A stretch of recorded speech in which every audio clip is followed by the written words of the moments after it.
Hi, so I am Sir Pup Eros Onyx.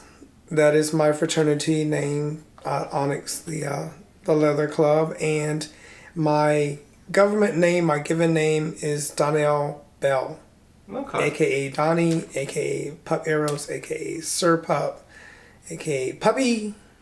So you've got a few different things going on. So you're a sir as well as a pup. Yes, How do you find that the two of those go together? it just works because because of the fact that I am both alpha as well as I do have a level of dominance of my own. It when I become submissive, or my pup side, the submissive part of me is not always apparent. Um, I guess it's kind of unfortunate for someone who is meeting me or finding me, because that, depending on what mood I'm in, they actually might find that first and think that, well, that's just all individual of you. No, there's actually more to this book. So would you say is there a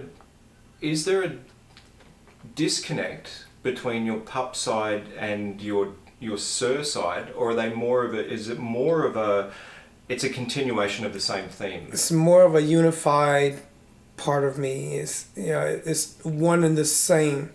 Um, if I am in Sir mindset, then my my pup tag will actually reflect it. However, most of the time I'm actually in pup mindset.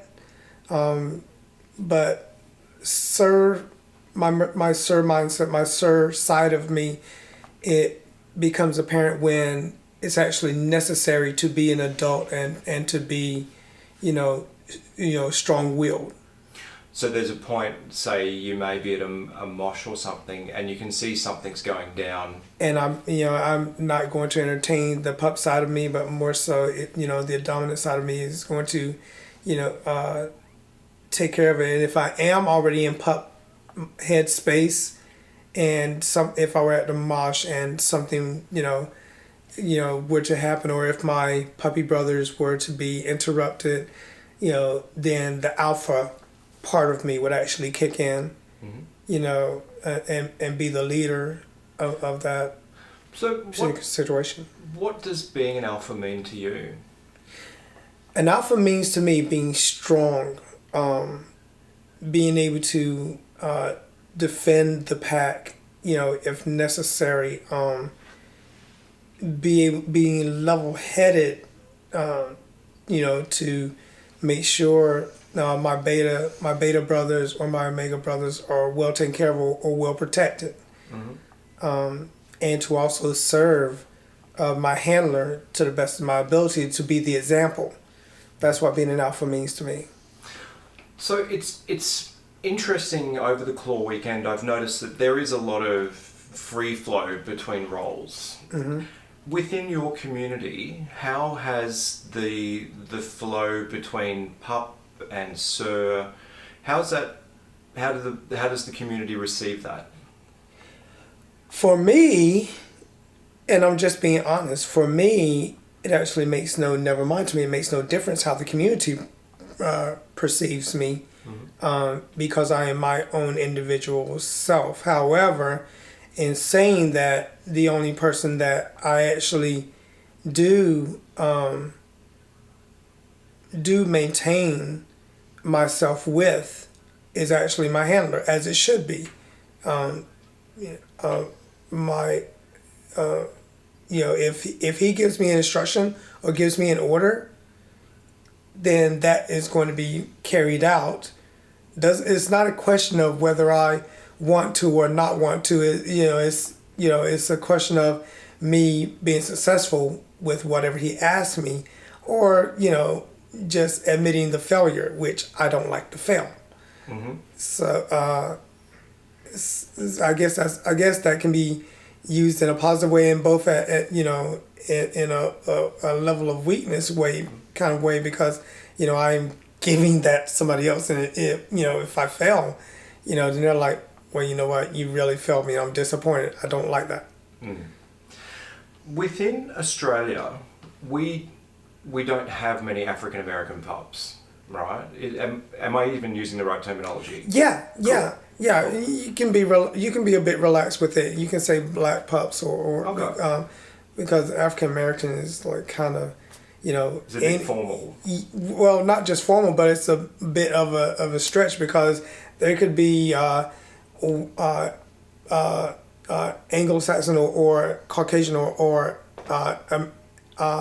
white Africans who are born in native land Africa or South Africa that come to live in America. They would also be considered Afro-American. Okay.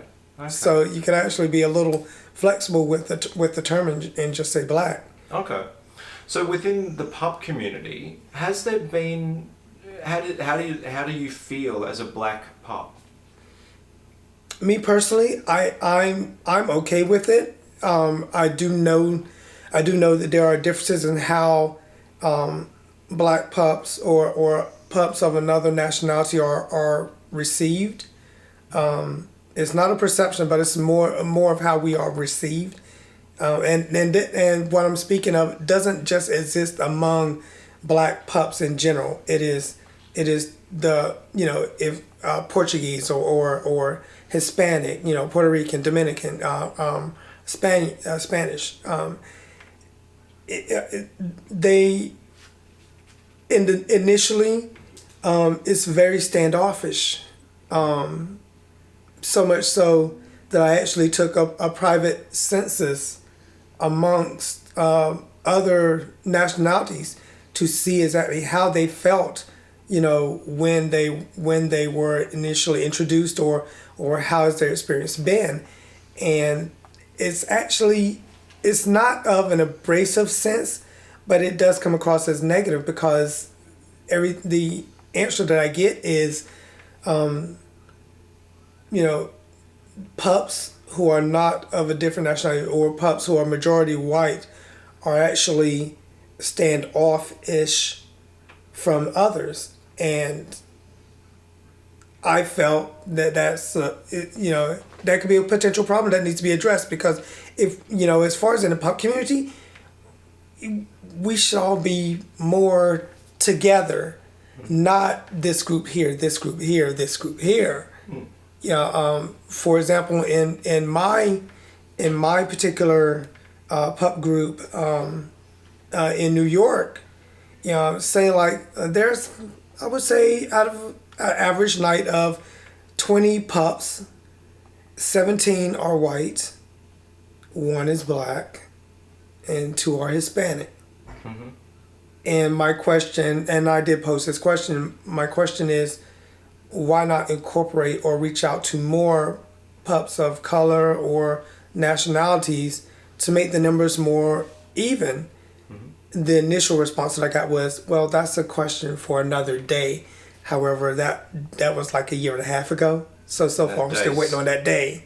Mm-hmm. And in the meantime, we still have 20 or 17, 20, 25 plus white pups and only 4 or 5 pups of a different nationality, and that's very uneven. I think there's steps that we can do to to help broaden that perspective, that and because instead I get looked at as one of the senior members or senior pups in our community. They different pups of nationalities or different pups of color, they come to me and say, hey, you know what? I just didn't feel comfortable. No one, when I came, no one reached out to me. And I'm like, are you a pup? You're not coming across to me as like, yeah, I'm a pup. Mm. I've been in the pup world for like 2 years, 3 years, but I don't really like going to pup nights because no one talks to me. Mm. I'm in a corner by myself. How could we remedy that? That's a good question, and I don't think any one pup. It starts with one pup to get someone to pay attention, but any one pup isn't going to fix the problem. Mm-hmm. But that doesn't mean we can't be part of the solution, right? That's right. We can, one can start the conversation, mm-hmm. and then as a group, we can start to fix it. Mm. But one isn't going to just fix the problem because you you got to get somebody else's interaction or their opinion of it, and from that, then, you can build a solution. And I don't want to get heavy, but I think this is an important question, and it does need to be asked, is that within the community of gay leathermen of colour, how does it sit to be called, given the history of America, right, and what people with fair skin and blue eyes have done in the past, what does it sit like to be called a boy, or what does it sit like to be called a slave? Honestly, what I found in the leather community, in the gay and leather community, gay lesbian leather community, there's no point in beating around the bush about that. When it's not even a question of someone of color or a black person finding any difference or finding anything about being called a boy or a slave. If that is how they identify, then that is who they are. And and that goes right across back to pups. Because I actually used to have this argument all the time. Someone would approach me and they would say, "You're a boy," and I'm like, "No, I'm not a boy." And this was actually before I even knew I was a pup, or realized that everything I've been feeling in years gone by were pup tendencies. Someone would attempt to identify me as, "You're a boy." No, I'm not a boy. That much I'm sure, I'm certain of. And they would say, "Why do you think you're not?" And I'm like, "Because I'm too mean. A boy is not going to slap you in the face for saying the wrong thing. I will." I'm like, so I already know I'm not a boy. I already know that I'm not going to take, instructions very well, especially if I don't like the way it's coming at me. Okay. So at the time they were calling me a hybrid. Fair enough. So tell me about Onyx, because I'm not familiar with this fraternity. Can you tell me more? Sure. So Onyx is a fraternity for men of color, or men and women of color, who are into leather, kinks, and fetishes. And it actually started back in 1995. There was basically the same thing that's going on in the pup community. There was a big separation of people of color and men of leather, because the majority were white men in leather, but there were also a small body of black men who were into leather, but it was more like a majority minority level.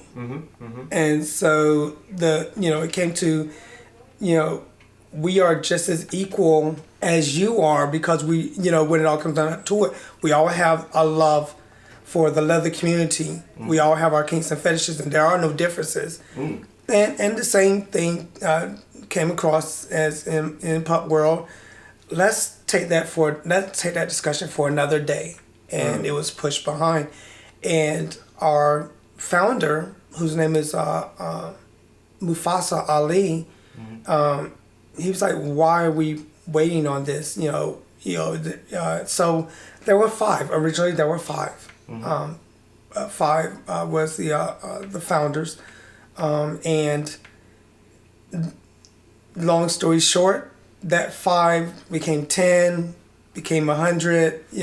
Became chapter New York, became chapter Mid-Atlantic, or chapter Washington D.C., chapter Atlanta, chapter Chicago, and now we have chapter in California. Actually, 2 chapters that are in California. One is newly formed as of last year, and we're working on the southwestern chapter. That's fascinating. Yeah. It's just, it's a culture within a culture within a culture. Yeah, it's unfortunate that it's like that, but if to break it down, to bring it back together is what works, then that's what we're doing. Yeah. And honestly, we've had some really great guys, that are a part of Onyx, that have gone on to do amazing things within the leather community. And I know he doesn't like it.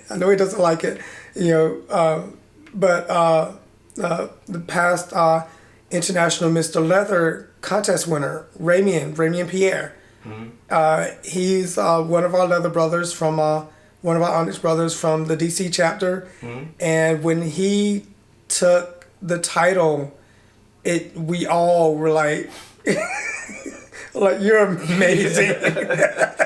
So there was cheering from the sidelines. Yeah. I was actually looking at a football game on my television set when I'm looking at YouTube, and I'm getting a live feed. Yeah. And the television saying, "Oh, touchdown!" and I'm like, he won.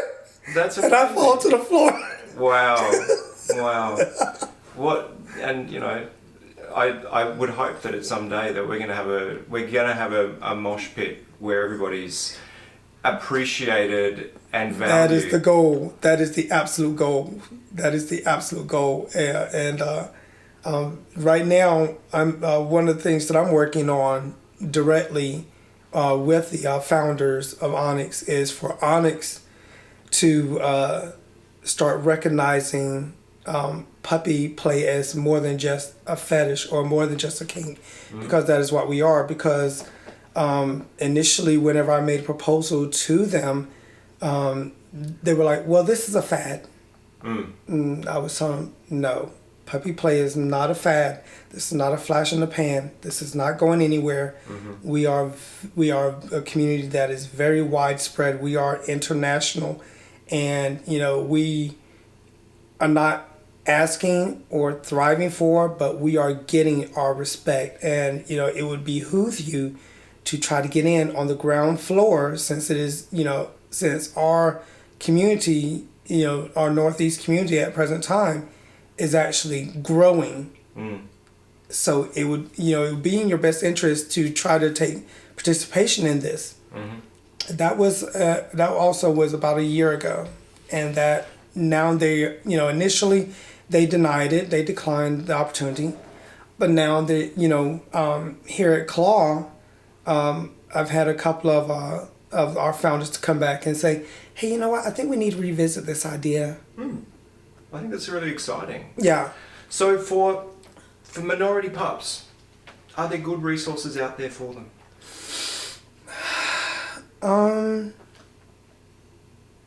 Or if there was a minority pup who wasn't sure where to go, what would you recommend for them?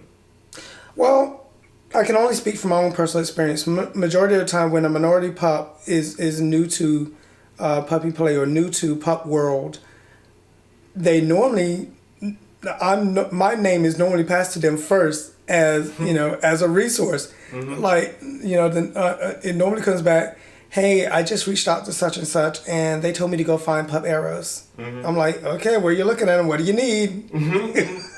So if somebody wanted to talk to you, what's the best way to find you? I'm on Facebook.